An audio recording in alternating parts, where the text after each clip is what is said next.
Hi friends, welcome to Saritha's vlog. எல்லோரும் எப்படி இருக்கீங்க? நல்லா இருக்கீங்களா? இன்றைக்கி வந்து பார்த்திங்கன்னா நான் வந்துட்டு நம்ம அன்றாடம் நம்ம சமையலுக்கு தேவையான காய்கறிகள், அந்த காய்கறிகளை நம்ம எப்படி பார்த்து வாங்கணும் அப்படி இதை பற்றி தாங்க நான் வந்துட்டு உங்களுக்கு இந்த பதிவை நான் போட்டிருக்கேன். எல்லாருக்குமே நிறைய பேருக்கு தெரியாதவங்க எவ்வளோ பேர் இருக்காங்க. இப்போ தான் புதுசாக சமையல் பண்ண ஆரம்பிச்சிருப்பாங்க, இப்போ தான் புதுசாக கல்யாணம் ஆகியிருப்பாங்க.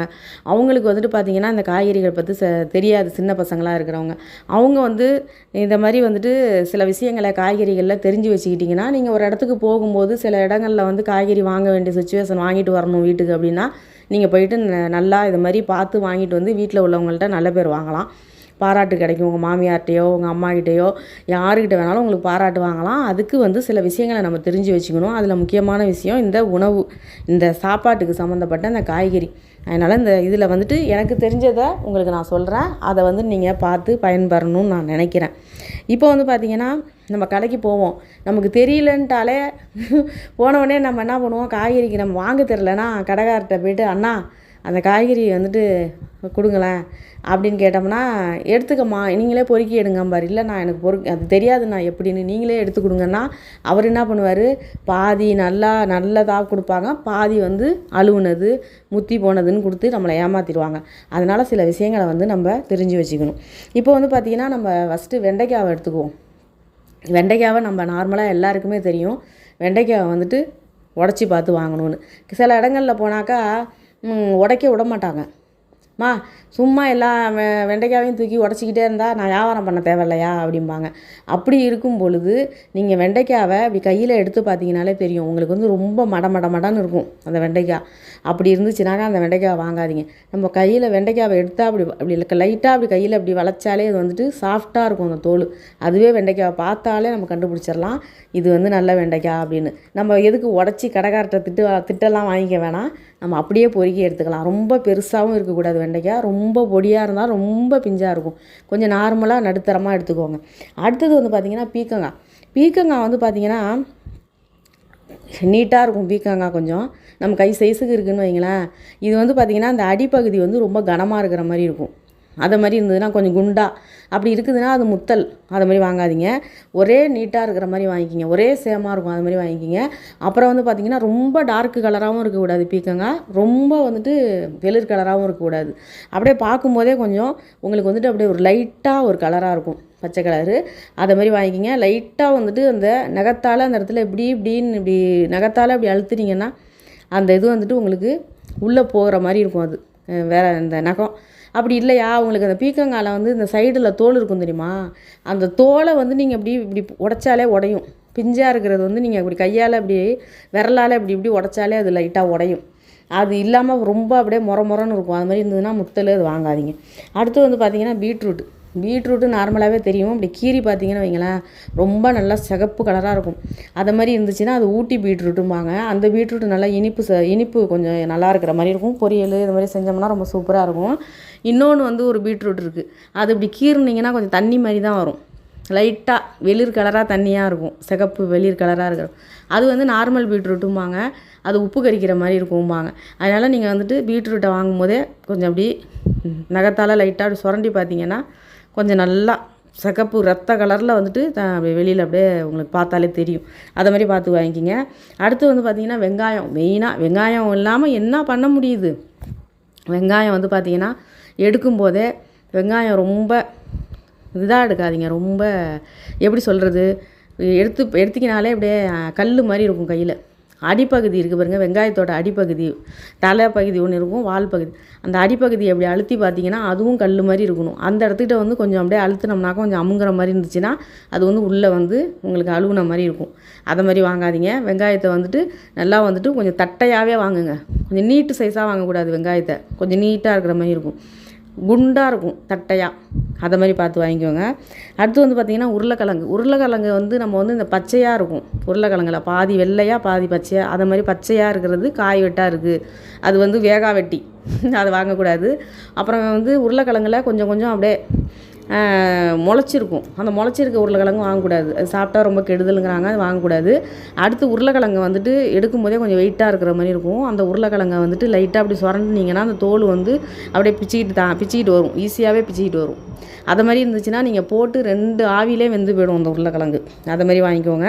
அடுத்து தக்காளி வாங்கினீங்கன்னா எப்போதுமே நம்ம 5 கிலோ 3 கிலோ இப்படி தான் தக்காளி வாங்குவோம். அந்த தக்காளி வாங்கும் பொழுதே பாதி காயாக பாதி பழமாக வாங்கிக்கோங்க. நம்ம வந்து மொத்தமாக அவசரத்தில் வேலைக்கு போயிட்டு வர அவசரத்தில் டக்குன்னு கொடுத்தோம்னா ஒரு 50 ரூபாய்க்கு கொடுங்க 100 ரூபாய்க்கு கொடுங்கன்னா அப்படியே தூக்கி நம்மகிட்ட ஒரு கவரை கொடுப்பான். நம்ம மட்டும் அதை பார்க்காம வாங்கிட்டு வந்துடுவோம். வந்து பார்த்தா அதில் பாதி அலுவல் தான் இருக்கும். அது மாதிரி வாங்காதீங்க. இப்போ வாங்கும் போதே கொஞ்சம் காவட்டாக பொறுக்கி வாங்குங்க. பாதி காயாக வாங்கிக்கோங்க. கொஞ்சம் கானா கொஞ்சம் செங்காயாக, கொஞ்சம் பழமாக கொஞ்சம் காயாக இருக்கும். அது மாதிரி வாங்கிக்கிங்க. பாதி வந்து பார்த்திங்கன்னா கொஞ்சம் பழமாக இருந்தால் கூட பிரச்சனை இல்லை. ஒரு 4 நாளைக்கு அந்த பழத்தெல்லாம் யூஸ் பண்ணிட்டோம்னா அடுத்து இந்த செங்காயாக இருக்கிறது கொஞ்சம் கொஞ்சம் பழுக்க ஆரம்பிச்சிரும். அது வந்துட்டு எதுவுமே வேஸ்ட் ஆகாமல் நம்ம பயன்படுத்தலாம். அடுத்து வந்து பார்த்திங்கன்னா முருங்கைக்காய் நம்ம எல்லாருக்கும் தெரிஞ்ச கதை தான். கொஞ்சம் அப்படியே லைட்டாக அப்படி முறுக்குனோம்னாக்கா உடையாது. அதுதான் வந்து பிஞ்சு கொஞ்சம் கருப்படித்த மாதிரி இருக்கும். அந்த கருப்படித்த முருங்கைக்காவை வாங்காதீங்க, அது கசப்பு கொஞ்சம் இருக்கிற மாதிரி இருக்கும். அந்த முருங்கைக்காவை கொஞ்சம் வாங்காதீங்க. இது முருங்கைக்காவை ஈஸியாகவே தெரிஞ்சுக்கலாம். உங்களுக்கு வந்துட்டு இப்படி லைட்டாக அப்படி முறுக்குனாலே முறியாது. அது அப்படி முறுக்குனிங்கன்னா அப்படி முறியுது, கொஞ்சம் லைட்டாக உடையுது அப்படின்னாலே அது முத்தல்னு தெரிஞ்சுக்கலாம். அடுத்து கத்திரிக்காய் வாங்கினாலே கொஞ்சம் வெயிட்டாக இருக்கிற கத்திரிக்காய்னா அது உள்ளே விதை இருக்குதுன்னு அர்த்தம். லேசாக இருக்கும், பிஞ்சாக இருக்கும், பொடியாக இருக்கிற மாதிரி வாங்குங்க. கத்திரிக்காவை அப்படி எடுத்து பார்த்தீங்கன்னா சுற்றிலும் எதுவும் பூச்சி இருந்தால் தான் அதில் ஓட்டக்கிட்டலாம் இருக்கும், அதெல்லாம் பார்த்துக்கலாம். மெயினாக கத்திரிக்காயில் காம்பு கொஞ்சம் நீட்டமாக இருக்கிற மாதிரி வாங்கிக்கோங்க. பச்சையாக காம்பு நல்லா பச்சையாக நீட்டமாக இருக்கும். அதை மாதிரி வாங்கினீங்கனாக்கா பிஞ்சாக இருக்கும். அதை மாதிரி பார்த்து வாங்கிக்கோங்க. அடுத்து முட்டைக்கோஸ் வந்து பார்த்திங்கன்னா மேல் தோலை மட்டும் பார்த்து நம்பி வாங்கிடாதீங்க. முட்டைக்கோஸில் ஒரு 2 தோலை பிச்சினாலும் பார்த்துட்டு வாங்குங்க. ஏன்னா 2-3 தோலுக்கு அப்புறமே தான் அழுவி இருந்தால் கூட நமக்கு தெரியும். அதனால் வந்து கடையில் போயிட்டு டக்குன்னு மேலே வந்து தோல் கொஞ்சம் பச்சையாக இருக்குது அப்படின்னு வாங்கிடாதீங்க. அப்புறம் சின்னதாக ரொம்ப பெருசாக கோஸ் எடுக்காமல் கொஞ்சம் நார்மலாக இருக்கிற மாதிரி கோஸை வாங்கினீங்க, கொஞ்சம் வெயிட்டாக இருக்கிற மாதிரி இருக்கும். 2 தோலை உரித்து பாருங்கள். அதுக்கப்புறமும் உங்களுக்கு அலுவல் இல்லைன்னா ஒரு நல்ல முட்டைக்கோஸுன்னு அர்த்தம். அதை மாதிரி பார்த்து வாங்கிக்கோங்க. அடுத்து வந்து வாழைக்காவை எப்போதும் வாங்கிட்டு வந்தீங்கன்னா மறுநாளே சமைச்சிருங்க. ஏன்னா வந்துட்டு வாழைக்காய் வந்து கண்டிப்பாக வாங்கிட்டு வந்து 1 நாள் இல்லை 2 நாளுக்குள்ளே பழுத்துரும். வாழைக்காய் வந்து காம்பு இருக்குது பார்த்தீங்களா, அந்த காம்பு வந்து வெள்ளையாக இருக்கும். இப்படி வாழைக்காவை பிச்ச உடனே அந்த மேலே வந்து அந்த காம்பு எண்டு இருக்குல்ல, அந்த எண்டில் வந்து வெள்ளையாகவே இருக்கும். அதை மாதிரி இருந்துச்சுன்னா உங்களுக்கு நல்ல காய். அது முத்தலான காய். அந்த காயை வாங்கிட்டு போனீங்கன்னா மறுநாளே வறுக்கிறதோ நீங்கள் என்ன செய்கிறீங்களோ அதை செஞ்சுருங்க. அதுக்கப்புறம் இருந்ததுன்னா பழுத்துரும். ஏன்னா அது முத்திடுச்சு ஏற்கனவே. அதை வந்து வச்சோம்னா கண்டிப்பாக பழுத்துரும். அதனால் அதை மாதிரி பார்த்துக்கோங்க. அடுத்து பீன்ஸு வந்து ரொம்ப அப்படியே வெளிர் கலராக இருக்கும். அது மாதிரி வாங்கிடாதீங்க. பீன்ஸ் வந்து அப்புறம் வந்துட்டு பார்த்தீங்கன்னா ரொம்ப ஒரு மாதிரி கருப்படித்த மாதிரிலாம் இருக்கும். பீன்ஸில் அப்படியே அங்கங்கே அது மாதிரிலாம் வாங்காதீங்க. நல்லா பச்சைன்னு இருக்கும், பார்க்குறதுக்கே நல்லா பசுமையான பச்சையாக இருக்கும். அந்த மாதிரி பீன்ஸை பார்த்து வாங்குங்க. அது ரொம்ப டேஸ்ட்டாக இருக்கும், சீக்கிரமும் வெந்துடும் அப்படியே. அதை மாதிரி வாங்கிக்கோங்க. அவரைக்காய் நமக்கு நல்லாவே தெரிஞ்ச விஷயம். அந்த அவரைக்காயில் உள்ள அந்த விதை இருக்குல்ல, மொச்சை, நம்ம அவரைக்காவை பார்க்கும்போது அந்த இடத்துல தொட்டு பார்த்தோம்னா உள்ள மொச்சை வந்துட்டு நல்லா முத்துனதாக அப்படி அழுத்துனோம்னாலே தெரியும், மேலே தெரியும் அந்த அவரைக்காயில். அது மாதிரி இருந்துச்சுன்னா முத்தல், அது வேஸ்ட்டு தான். அதனால் வந்து மொச்சை வந்துட்டு கொஞ்சம் லைட்டாக இருக்கும். அதை மாதிரியாக பார்த்து வாங்கிக்கிங்க அவரைக்காவை. அதை மாதிரி வாங்கினாக்கா நல்லா சூப்பராக இருக்கிற மாதிரி இருக்கும். முள்ளங்கி ரொம்ப பெருசாகவும் வாங்காதீங்க, பெரிய நீட்டாக ரொம்ப சின்னதாகவும் வாங்காதீங்க, மீடியமாக இருக்கும் முள்ளங்கி. அப்புறம் வந்து இந்த முள்ளங்கியில் மேலே வந்து இலை இருக்குல்ல, அந்த இலை வந்து நல்லா பச்சைன்னு இருந்துச்சுன்னா நல்லா பிஞ்சாக ஃப்ரெஷ்ஷான முள்ளங்கி அப்படின்னு அர்த்தம். சவுச்சவு வாங்கும்போது மெயினாக வந்து இந்த நடுவுலலாம் அந்த இது இருக்கும் தெரியுமா, கோடு மாதிரி போட்டிருக்கும்ல, விரிசல்னு சொல்லுவாங்க சவுச்சவில்.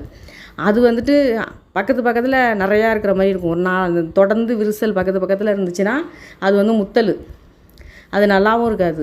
அதில் பாதி தோலை கட் பண்ணி பாதி போயிடும். அந்த விரிசல் வந்து 2-3 தான் இருக்கும் சவுச்சவில். அதை மாதிரி உள்ளதாக பார்த்து வாங்கிக்கோங்க. அதை மாதிரி இருந்துச்சுனாக்கா நல்லா இருக்கிற மாதிரி இருக்கும். இதை மாதிரி வந்துட்டு சில விஷயங்களை வந்துட்டு இன்னும் சொல்லிகிட்டே போகலாம். காய்கறியில் நிறையா இருக்குது, ஆனால் வந்து டைம் தான் இருக்காது. எவ்வளோ இது சொல்லிக்கிட்டே இருக்க முடியும். நான் அடுத்த பதிவில் போடுறேன் இன்னும் கொஞ்சம் காய்கறிகள்லாம். இதை மாதிரி வந்து பார்த்து வாங்கிக்கோங்க. இந்த மாதிரி வாங்கிட்டு போயிட்டு வீட்டில் உள்ளவங்கள்ட்ட பாராட்டு வாங்கிக்கோங்க. மாமியாரோ அம்மாவோ நல்லா சூப்பராக வாங்கிட்டு வந்திருக்கே காய்கறி அப்படிங்கிற மாதிரி. சின்ன குழந்தைங்களும் கற்றுக்கணும் இதை மாதிரி வந்துட்டு காய்கறி வாங்குறதுக்கு. அது ஆம்பளை பசங்களாக இருந்தாலும் சரி, பொம்பளை பசங்களாக இருந்தாலும் சரி, சின்ன வயசுலேருந்தே நம்ம இதை மாதிரி சொல்லி கொடுத்து நம்ம அவங்களையும் வளர்த்தோம்னா அவங்க வளர வளர அவங்களும் எல்லா விஷயங்களும் இந்த உலகத்தில் கற்றுக்கிட்டா தான் நம்ம வாழ முடியுங்கிற நிலமை வந்துருச்சு. அதனால் வந்து இந்த மாதிரி விஷயங்களெல்லாம் சின்ன பிள்ளைங்களுக்கும் கற்றுக் கொடுங்க. ஓகேங்க, இந்த பதிவை பாருங்கள். பார்த்துட்டு உங்களுக்கு நீங்கள் எப்படி பார்த்து வாங்குவீங்கிறது எனக்கு கமெண்ட் பண்ணுங்கள். இந்த வீடியோ பிடிச்சிருந்தா லைக் பண்ணுங்கள், ஷேர் பண்ணுங்கள், சப்ஸ்கிரைப் பண்ணுங்கள். நன்றிங்க.